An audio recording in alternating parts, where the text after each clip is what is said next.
What do angry and hurt people really need? I remember the day I was driving in early to church and there was a young man that was supposed to already be here. He was supposed to be setting up and cleaning up and supposed to be pulling some weeds. He had some community service hours that he wanted to donate to the church, and I saw him walk in the wrong direction. I pulled over and said, "Hey, young man, where are you going?" I was a little annoyed at him. He had been late and he had missed a few times. He said, "I'm out of here." I said, "Why are you out of here, man?" "I don't want to do it." I go, "Well, court mandated you do it, man. And I was relying on your help. It's just me and you today, and we got a lot to do." And he goes, "Forget it, Pastor. I'm on my way out."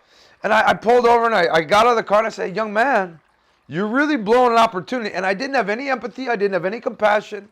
And he said, "You know what, forget you, Pastor." He actually didn't say forget you. He said, worse word. And I thought, man, this guy's really worked up. He goes, "My dad's mad at me. My mom's mad at me. Everybody's mad at me." And he storms off. Well, no sooner did I get here than there were some other guys that showed up unexpectedly. They were a great help. And one guy was a little estranged from his son at the time. And his son had gone through some hard things. And I told him what happened. And he said, "You know what, Pastor? You know what that guy needed?" I go, "What?" "He just needed a hug." That's all he needed was a hug. And I thought, man, was he right. Well, it just so happened the next day he came to church, got dragged to church by his parents, and before he could say a word, I gave him a hug, and to my surprise, he returned the hug.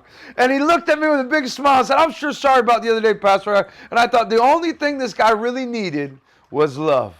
Let's not look to be critical. Let's not look to our own rights or what we think we need. Let's look to give some love today.